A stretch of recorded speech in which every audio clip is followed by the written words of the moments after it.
is Lebohang Diapolo Pegu. It's a pleasure to join all of us here on TMF TV. We're having an exciting year in South Africa. We're learning new terms and new things. We're learning Dolus Eventualis, and now we're learning a new word, coalition. And here to join me and talk more about this is a good colleague, David Maimela from Mistra. So, David, tell us, let's talk about this, bro. What is your take on these elections? What do they mean to us as a democracy? Well, look, I think there are good and positive things that are coming out in these local elections this year.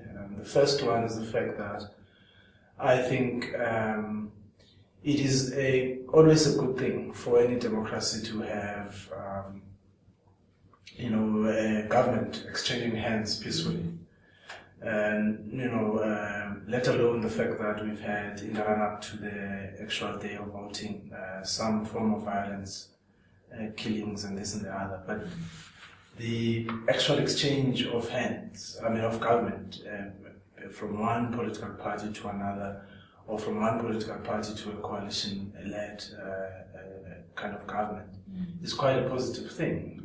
That adds a feather into our cap as a country in terms of where we are as a developing democracy. That's one positive development. And then the other positive development is the fact that we still have a very good, election infrastructure that is getting, I would argue, getting better and better. 22,000 voting stations is not a child's play. And the fact that you could have that counting done in about 3 days or so is quite, a very positive element at an operational level. And so far, for the past 22 years, all the elections have been declared free and fair, and that's quite a good thing. And the fact that now, the concept or the practice of coalitions has been now thrust into the center of our political discourse is also quite something that is revealing in one way or the other. I must say, though, that it's a historical thing in South Africa. It's not necessarily new. If you look at the experience of Western Cape and Cape Town, you look at the experience of KZN between the ANC and the IFP and the 100 municipalities, about 19 of them in the 2011 elections. But now that it's happening in the urban centers, the major urban centers, it's becoming more exciting, it's becoming more urgent, it's becoming more pronounced, it's becoming more fashionable, and it's catching the attention of not only South Africans but the entire world. Even the CNN reported on it. So I think it's quite interesting times, and we don't know if it's interesting times in the Chinese sense or interesting times in the real sense. But I think what you're saying about the notion of coalitions is maturing and showing that it's a feather in our cap. I think one thing that I've been hearing, and maybe you've been hearing the same thing, people are like, we've never been here before. When I hear you on the previous coalition-style governments that we've had, were Western Cape or Cape, but the scale was much smaller, and they almost passed by virtually unnoticed, and nobody really discussed them. And what's interesting about this is that it's got everybody talking. And I think it's also forced us to think about what our constitution means, what our constitution is. What it means to be a party of a country where we have consensus as a form of governance, where political parties are forced to engage in the kind of compromises that they haven't before, and specifically the ANC, which has been a de facto, in some people's opinion, and maybe in my opinion, a one-party state for a long time, and now is having to seek a much more consensual form of finding each other, consensus seeking rather than relying on large majorities and on mass. I think I wouldn't agree with the idea that we have a one-party state. De facto. I didn't say de jure. Even even in that sense, I wouldn't agree still, because I think there's a distinction for me between a dominant party and a one-party state. Because in as much as the ANC is dominant, it does not mean that it's the only party that runs South Africa. And also, to the extent that the majority of the ANC in the National Parliament was reduced from the 2/3 majority, it therefore means that it cannot have absolute power, legislatively without consulting other parties. So I still do think that we have a multi-party democracy with a dominant ANC, which is, by the way, now, as we can see, now facing electoral decline. It's not that the ANC has not been facing decline over some time now. That decline has been expressing itself in different ways. It's been politically, it's been ideologically, it's been morally, but now it's now beginning to express itself, more importantly electorally, but also in the places where it matters most. So I think, we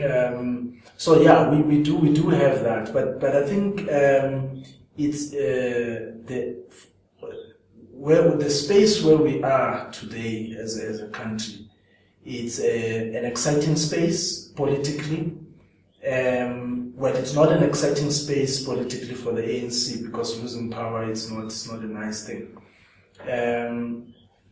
But there is a need for us to really take a step back and begin to read and analyze the numbers properly. Let me give an example. When you look at KZN, you have had a declining IFP for some time. And for these local government elections, the IFP has sort of picked up a little.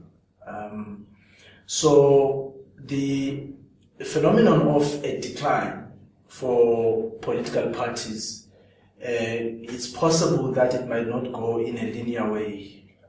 It might go and express itself more dynamically than most of us may even think. So, in a sense, you would have situations where there is loss of outright majority in some municipalities, but the issue becomes, with what margin do you lose, and with what margin do you gain?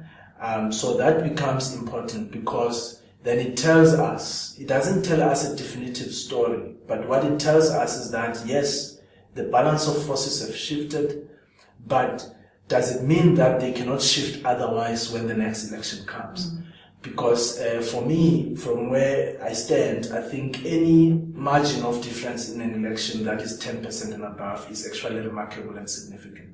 But anything below 10% is quite a notable shift, but not so significant that you can declare it as definitive in that sense. So it would still be interesting, without having to do the methodological mistake that some of our colleagues make of wanting to compare between national and local government elections. But it would still be interesting to see how the elections in this country, the election outcomes in this country, turn out to be in 2019, especially in the same areas where the ANC has declined in the metros. Can I pick up on something that you mentioned as well around ideological shifts as well? Because I'd argue that those, I think 10%, I think even 9%, and depending on where you are, even 5%. Represents a massive shift of forces. It represents a significant improvement or decline in one's political fortunes. And 10% is almost a couple of generations, a couple of elections worth of growth. So even 5% is something that can represent possibly a level of discomfort, a level of dissatisfaction. And I think what we are seeing now, and I think something that we're picking up on is there a space for ideology at local government?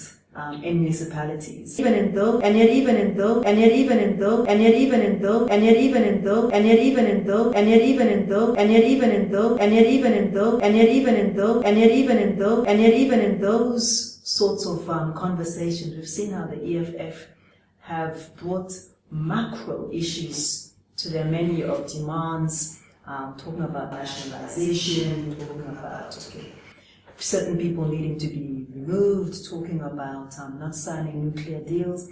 And on the face of it, some of them seem like fairly fantastic, slightly outrageous demands, and probably demands which were never going to be met, and I think probably never intended to be met, perhaps underscoring a point.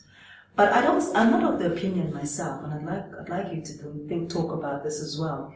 I'm not of the opinion that local government is a zone where there is no ideology, because the same people who vote for particular positions at national government hold those same positions in their local areas. They're just manifested and given expression in different ways. If, for example, a particular party wants to outsource, privatize water supply, that is an ideological question to a lot of parties. Who are anti-privatization and who in fact do want our resources to remain nationalized. If, for example, we're saying that we are concerned about our energy and our fuel footprint, our carbon footprint, the idea of nuclear deals becomes something that's quite significant in our day-to-day life in ways that might be unexpected.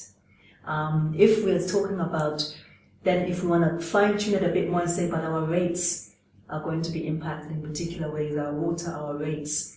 And that means that our cost of living and what we're left with in our pockets, our domestic economy is going to be impacted. What does this mean? So personally, I don't hold that local government is a place without ideology. Ideology is everywhere. Yeah. Look, I think there are two issues for me. The point about, let me start with this one so that I dispense with it quickly. The point I was making about methodology, about how you analyze electoral outcomes, is a very important point analytically. Analytically, you've got to say, how do you read the numbers and what kind of methodology do you look at? For instance, what we know as a matter of fact is that in many societies, political parties decline over a period of time. So that decline doesn't just become drastic, right? Especially in multi-party, democracies. In the case of the US, where you've got two parties, mainly two parties, you have got, a different scenario there. But the point is that, I think people should give themselves time, because the numbers may surprise you as to what is actually happening at a granular level. For example, what do you think is happening at the granular level? Well, I do think that there are shifts that are going on, right? I think that narrative is quite correct. But there is a tendency to use hyperbolic expressions like unprecedented, a massive shift, or these are the other descriptive words, which I don't think it's the case. For instance, preliminarily, the work that we're doing in my organization is actually showing that the DA has not actually gained as much as people think it gained. And so is, of course, the EFF nationally. It just gained nominally if you compare with the national elections, which I actually got against. But people,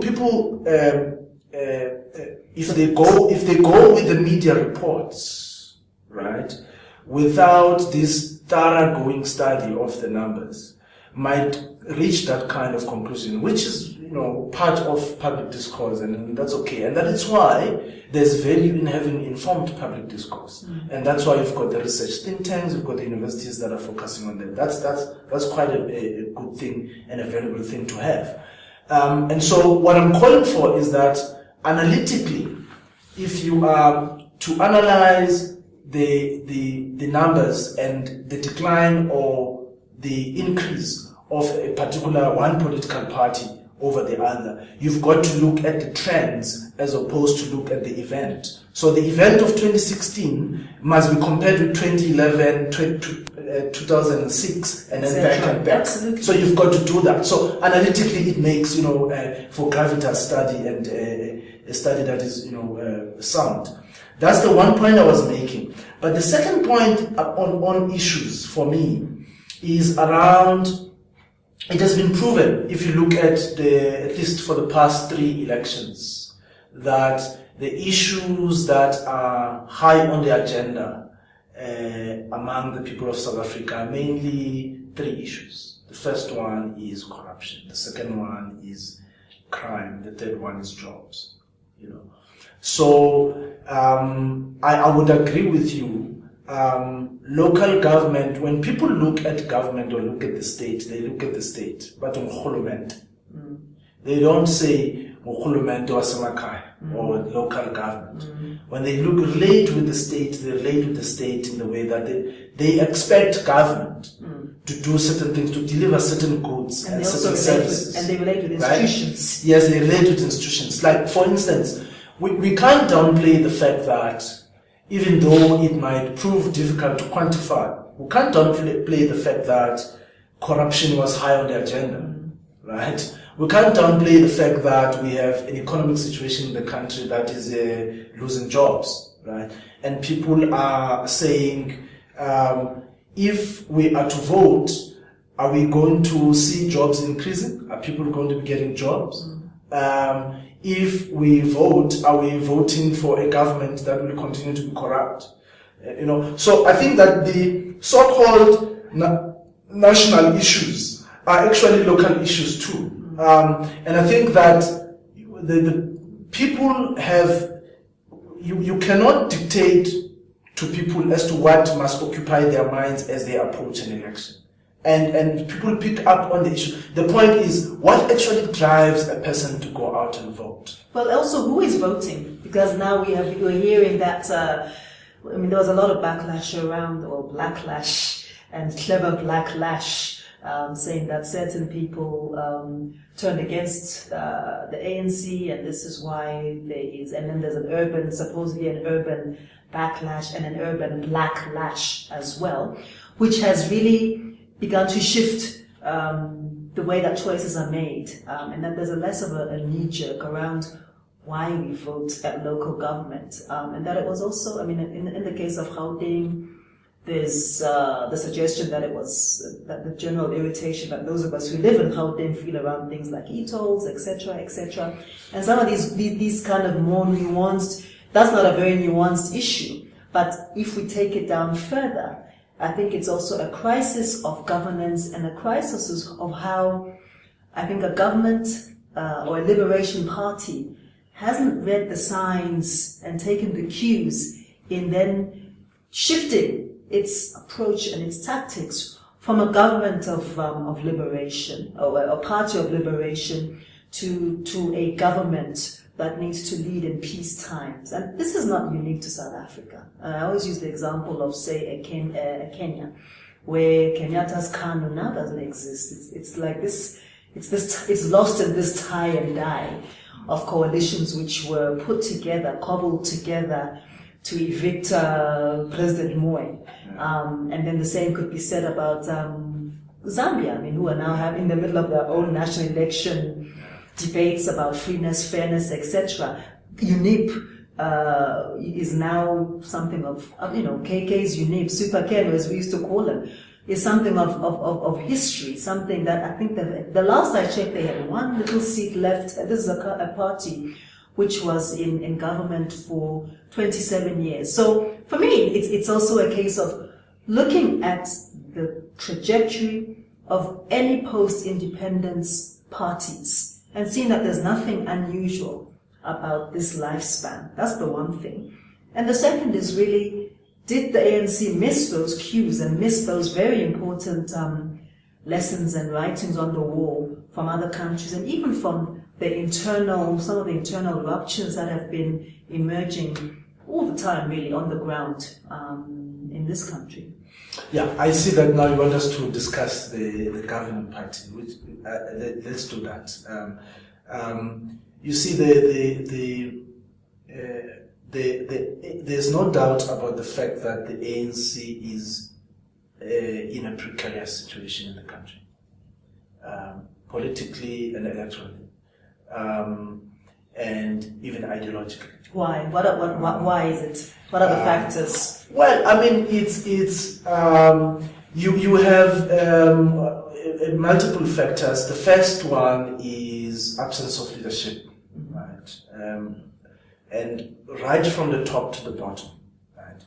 You have got a party that, for starters, looking at its organizational structures, which has got structures that virtually exist, actually, structures that are susceptible to manipulation. What do you mean structures that virtually exist? As in they're not tangible, or as in? Well, the fact is, if you've got branches and you regard them as the basic unit of the organization and you regard them as organic, how organic are they if money can easily manipulate them? So the point is, who becomes a member, who becomes a branch leader, who becomes a delegate to conference can be somebody who's bought by money. So in that sense, a branch appears to be a branch, but in essence, it is not a branch. It's fodder. It is rather a branch that is controlled through proxy and so on. So in that sense, therefore, it means that internal party democracy is actually, eroded. And therefore, it means that not only the voice of the people, but the voice of the membership of the party itself is actually, eroded equally. So in that sense, the absence of leadership then is from the base right up to the top, right? So that's one explanation. The other explanation is definitely around the question of ideology and perhaps even economic policy. I mean, across the world, all states establish their legitimacy through economic development. And if there isn't economic development, then that particular state or that particular government and its leadership or that particular party at the helm is likely to suffer, crisis of legitimacy. Because if the state does not do what is expected of it to do, then the people, may tend not to follow the rules, follow the law, follow the ethos that the state is supposed to inculcate in society. People may not want to, defer to the authority of the state, right? People may not want to associate with that kind of leadership or that kind of political party that is in the drive seat of that particular state. So the more the state is unable to do away with the alienating factors, such as unemployment, poverty, underdevelopment, and so on, inequality, then the more the people will identify less with the state. I mean, you look at, let me give you one example, vigilantism. Vigilantism arises in the instance that at the local level, the police are not seen to be the protectors, the protectors of the people. They don't provide safety and security. And the people then take law into their own hands. Now, the police are a very key instrument of coercion in the state. And once they lose that legitimacy, then you have a problem. And in an instance where you've got endemic poverty in in informal settlement, where virtually even safety and security is difficult to actually enforce because perhaps there's not even proper roads. How do they the police vans go through and that kind of a thing. And the more that kind of frustration comes in, so there isn't jobs, there isn't food, there isn't security. And the local police station, when people go report, people don't get good service, then the people take law into their own hands. But then can parties like the DA and the EFF, they seem to be trading in on that deficit of credibility or legitimacy, as you put it, in these elections. And I think there are two things. The one is that these elections almost behaved like a national election. They almost behaved like a renewal of mandate, which several parties were testing themselves to see if they could enhance their mandate, the extent to which their mandate had grown, or the extent to which their ideas have increased in currency. So the word, I think legitimacy it's a strong word, and I think I'm curious as to what we think. Do we think that the DA and the EFF have the ability to carve from the crumbs of the legitimacy that has been lost, and also to build their own? Because it seems to me, in my opinion, that this illustrates that, number one, there's a growing maturity in voters. I disagree a bit with your analysis that says that we should go back further, but I think, what are we looking for? Are we looking to prove that it's not as bad as it seems, or that it's just a particular trajectory? But the second thing is, when we say, the other thing is the appetite for change and the appetite for alternatives seems to be one that people have taken up more. And of course, there have been breakaway parties before. There was ID, there was Aham, not successful. There was COPE, again, not a successful experiment. This seems to be a far more successful experiment. Yeah. No, look, you see, that's, and I always avoid entering the territory of speculation. You see, and that's why I keep on emphasizing this point, that all of us really need to read the numbers properly. For instance, all over the world, local government has got a low turnout, generally as a principle. Right? In South Africa here, you've also had a low turnout throughout local government, because people really are not that enthusiastic about local government across the board. But now you've just had about, I think the numbers are saying about 60 million or so of people that have come out to vote. And that is just slightly, I think it's about 3% more of the previous one, which is almost. But David, the point I'm making. The result was very different. No. The point I'm making is, you've got to get to a point where you say, who voted, how did they vote, and why they voted the way they did. But can you, as we're sitting here, can you say confidently that the people, and this is why we're trying to find reasons, potential reasons why people voted differently, and why some people, basically a significant part of the vote, the base of the ANC decided to stay away, as it is argued. Why did they stay away? And because the stay away vote is also a value-laden vote, it's a vote. Can you say, one of the questions that I'm trying to grapple with is, can you say that a vote against the ANC, for instance, or a stay away vote against the ANC is actually a vote against the political agenda of the ANC? Which is what, it's a very important substantive point, which you can only answer if you conduct a qualitative analysis.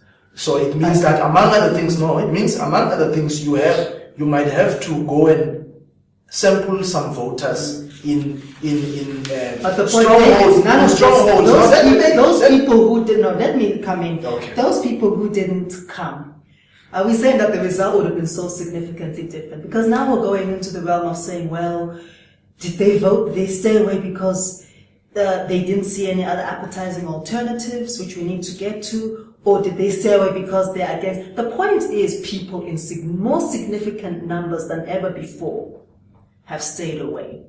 The 3% who the 3% more who decided to wake up this time, instead of before, as opposed to in 2011, for whatever reason, they have, I don't think it's because the numbers, the quantity is what shifted it. I think what shifted it is that the intent of what happened in the ballot box is what shifted it. People around the world, I hear you. I mean, people around the world at local government are less engaged. That is not the point. The point is that lack of engagement produces a particular result. And in our instance, it produced a particular and frankly a very definitive result, which says there is a balance of forces which is shifting.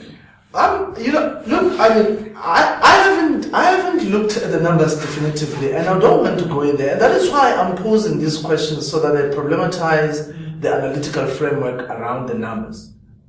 Because frankly, as I'm sitting here, I'm not sure if there was a significant stairway, right? Because as I'm saying that the numbers are not vastly different between this election and the other election, right? So, and I'm saying that, some of us are still in the process of studying the numbers. But I was coming to the second question that you posed around, and I answered it, and I was still answering it before you came in, that there was a question of leadership, and then there's a question of legitimacy, and so on and so on. I'm not going to escape the fact that there is a certain political environment now which is produced by the elections. It's a fact, right? And I'm not going to escape from the fact that, and I've been saying that the ANC is faced with a decline that has not begun in 2016. Of course. But it has showed itself, it has pronounced itself more in 2016 because of the shifts that have happened in particular regions that are very strategic politically and economically, right? So the point is that I think we can always come back to the question about voter trends, voter behavior, and the voter numbers. Once a few of the think tanks in the country, the universities, have done and presented us with the cold facts around the numbers. We can have that conversation again, and it's a very useful conversation to have, because then we look at the trends and then we talk about that. But at the moment, it's actually sufficient for us to look at the political issues, the political environment within which this election has taken place, which is, as I said, around jobs, around crime, around corruption, and so on. And I mean, I feel very sorry for the ANC for having ignored and neglected, to correct some of these glaring, mistakes. Let's talk about self-correction, and not only the ANC, but as a political principle, and how that has played itself out in these elections. Because, again, do we think that any party which has had it could be any party, it could be ZANU, it could be SWAPO, it could be Frelimo, it could be any party, it could be Chama Chama in Tanzania. Any party, does it have the ability, especially after the luxury of such a long incumbency, to self-correct on its own behest? Or does it take an event, a process, accumulation of discontents that have now been manifest in these elections for that to happen? Because the language that I think I've been hearing and we've been hearing is still, the first thing that we heard was the voters being blamed, clever blacks being blamed, gullible township people being blamed. It has not so far been Power FM being blamed, particular news, hostile media being blamed. Everything except the things that seem to be fundamental, the things that we've been talking about, corruption and a culture of impunity, institutions that don't seem to be serving people, especially in communities, especially at local municipality where we live our lives. Can the ANC self-correct? The answer is yes. But is the ANC willing and having the capacity to self-correct? That's another question, right? So, look, we can take a few examples. We can take, for instance, the Labour Party in the UK, lost election, comes back, and that kind of thing. So,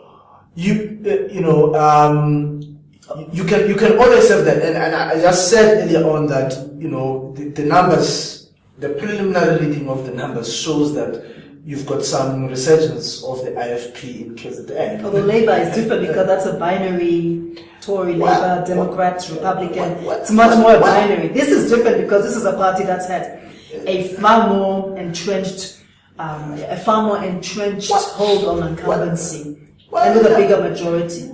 Well, I mean, we should look at what's happening in the space we call Europe, in the one part of the world, and what's happening to the left-leaning parties. But the point is that the ANC can self-correct in principle and theory. But the point is, do you have a visionary leadership to steer that, and to be honest, to itself, if not for the people of South Africa, but in its own self-interest of survival? No, because of longevity. It's in the interest of the political careers of some people that the ANC remains strong, remains upright, remains focused on the strategic goals, remains grounded in its founding value system, remains committed to the historical mission and that kind of thing. So it's in the interest of the ANC to do that. It's in the interest of the political leadership that is incumbent at the moment to do that.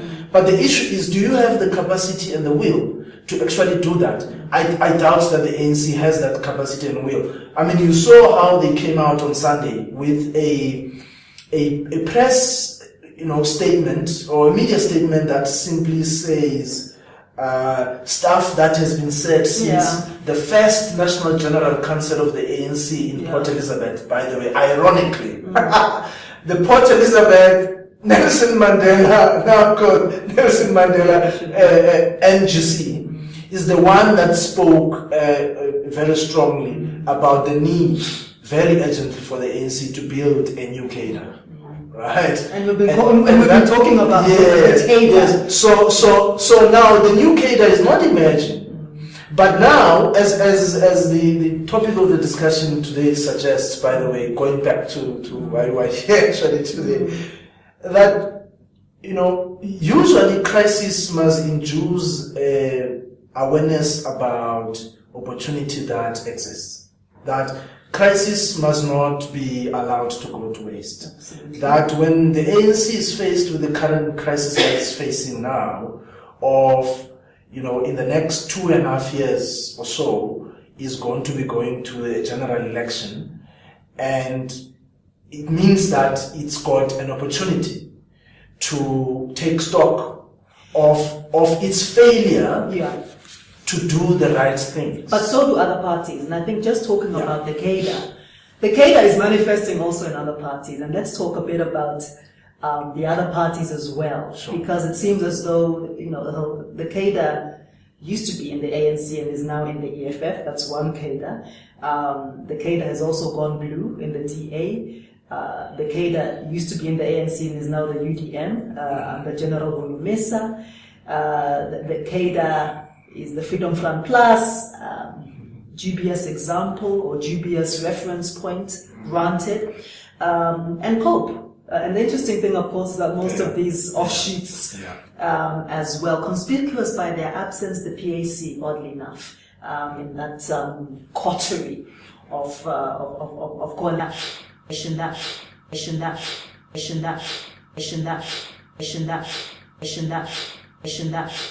we've been doing this, right? In the Western Cape, we've been doing this at KZN. We did it for a few seconds, and in several other municipalities, not at this scale. And I think that there's a kind of a sentiment that this represents as well, because it seems to represent that there's the possibility of building a new kind of consensus, as I said earlier, but also that the cadre is morphing and is manifesting in different spaces. What does this mean? What does this mean for how we work together, how different parties hold the governing party, the majority party to account, and vice versa as well, because this is a dynamic tension. This is a dynamic tension, eh?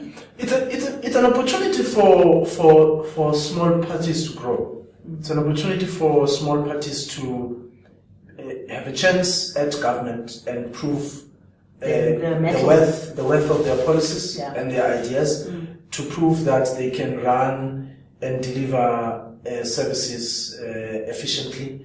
They can, govern and regulate efficiently. That they can innovate the public space and so on.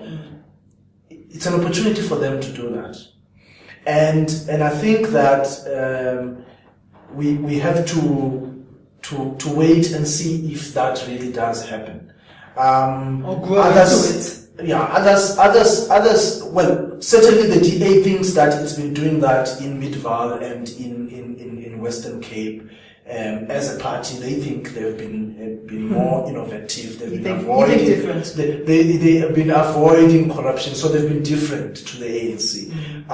But the ANC and other critics are saying, no, that's not the case. We've got cases of corruption there as well. We've got inefficiencies. We've got racism. We've got fencing of black communities away from the city. Buckets. We've got the toilets there and that kind of a thing.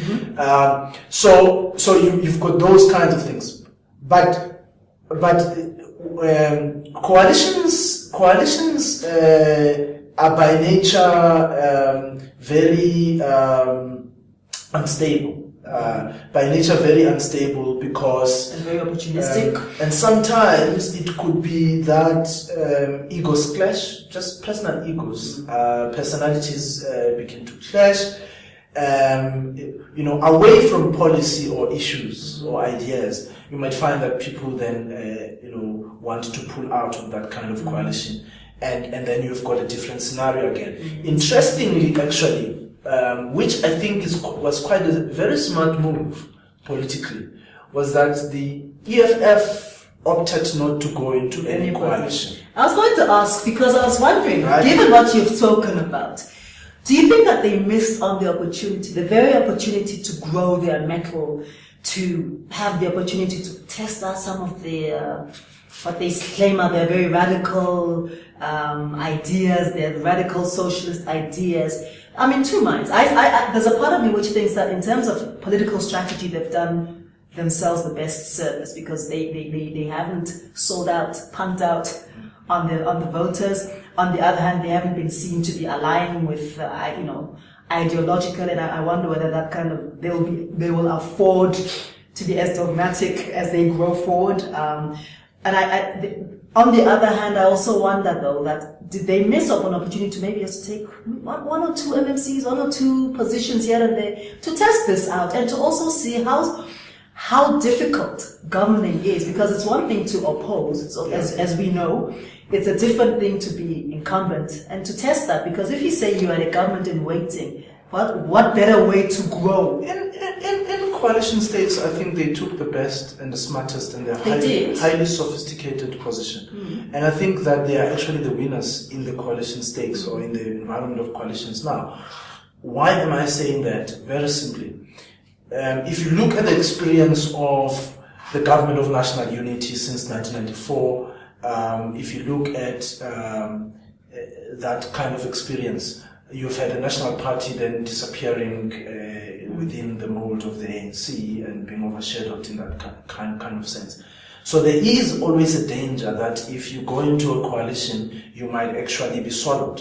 So because when two parties come together, there are at least about two possibilities. Either it becomes a merger, it becomes a truly proper merger of two or three entities that come together. They agree on a program, right? They agree on the ideas, they agree on what needs to be done, right? But then the other possibility is that you can be swallowed, which is the usual possibility. Which is the usual possibility. Look at the previous Labour, look at the previous Conservative Liberal experiment in the UK, which went horribly for the Liberals. They practically don't exist anymore. I mean, the ID and the DA and so on. We can make lots of examples. But the point is that the EFF then took that position. And then they have got an ace card and a leverage. Because then any other time during the course of the 5 years, they can rattle the coalitions. Of course. So they still have an ace in their sleeves, they can decide that, look, we now have a new fresh mandate from our constituency. We can now enter into coalitions and then swing the stakes differently.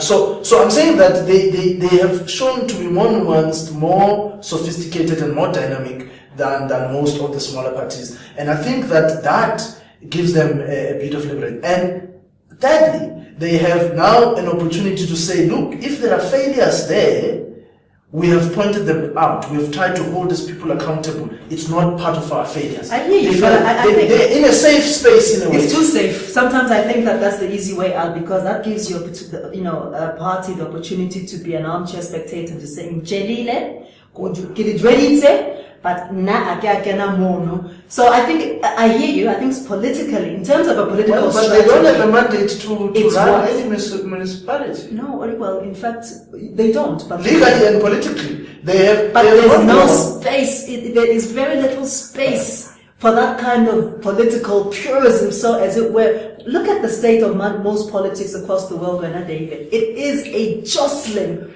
of contentions, of contestation. Very rare do we see your 50 plus, your outright. I mean, we've been in a luxurious situation in this country where it is so outright. I mean, but now you look at your Zambia's where it's like, no, but it was 48 point, no, we want a recount. And on that note, our coalition's fair, because that's something else that's been emerging. Our coalition's fair. Shouldn't we rather take this back? I think I heard Julius saying this. I heard one or two other people during the run up and during the countdown and the counting, saying that is it really fair on the electorate to impose patchwork coalitions? Go back to the ballot box. And I have an opinion. And my opinion is that if the people have spoken, we have spoken. I don't know, it's costly, we spoke the first time, why should we speak again? What's your take on that? Well, it could be that the people are basically saying, you political parties, all of you, just work together. That's the thing. So that's hence I'm saying that the runoff thing is like saying, we didn't hear you the first time. So in a way, having coalitions, whether they're minority-led, whether it's a minority government or something else, it could be that the voters are basically saying, but you guys, we actually want you to work together in a unity government or in a coalition or whatever the case may be. So we are basically saying that we want to have an input of each and every one of these entities that are political players in the space. So that could be one way of reading it. The other one could be loss of confidence in incumbent parties, wherever they are, or whoever they are, and that is devastating to those particular parties that were leading those governments. But it's difficult to get into the mind of a voter, so we just have to live with this kind of a thing. The other alternative position is the one that simply says it's unfair to have a minority government. In principle and in theory, it doesn't make sense that you now have the rule of democracy basically all over the world. It becomes the tyranny of the majority, as you put it, more in a negative sense. So it becomes a tyranny of minority rule. Yeah. So now it has reversed, becomes the minority. So I do think that in the end, the people who benefit most, it's the voters of this country, because then they can point out and say, our voice has been heard. The votes that we've cast are finding expression in there, and almost all the parties that are in the council are having a voice. And I think on that note, we can close this off. I think that there's a lot for us to look out for. The last 5 years, the next 5 years, we'll be looking out and wondering and seeing whether or not this coalition stuff, how we grow into it. I'm hoping we'll grow into it. I'm confident, because I think that if we can, perhaps it will also there'll be some kind of a catalyzer for new forms of political maturity across the continent, even, where we've been seeing a tendency to for parties which don't get their way at the ballot box to force their way in other ways. So I'm hoping that perhaps this is also part of leading into a kind of a different form of African governance discourse setting. I think for me, finally, I think what will be more important is whether the coalitions can deliver different social outcomes compared to the incumbent ANC. And if they do that, then they are worth the name they are written on. But if they fail to change course Then we'll and produce better social outcomes, if they fail in that task, on that expectation, then I don't see what the difference is between a dominant ANC or a dominant party and coalitions that supposedly are supposed to bring in new opportunity, supposed to bring in new ideas, and are supposed to do things differently and better. So for me, that is ultimately the test. If they do not produce that kind of a thing, then it means that our politics have not grown. Well, that would be like a lot of countries where we just see people, the same suits, different faces, and really mediocre outcomes. Remains to be seen. Thanks, David. Thanks. Yeah. And to everybody who's watching from TMF TV, this is Lebohang Dekulo Peku chatting with her colleague, Dave Maimele. Until next time, thank you very much. Yeah, Okay. Until next time, thank you very much.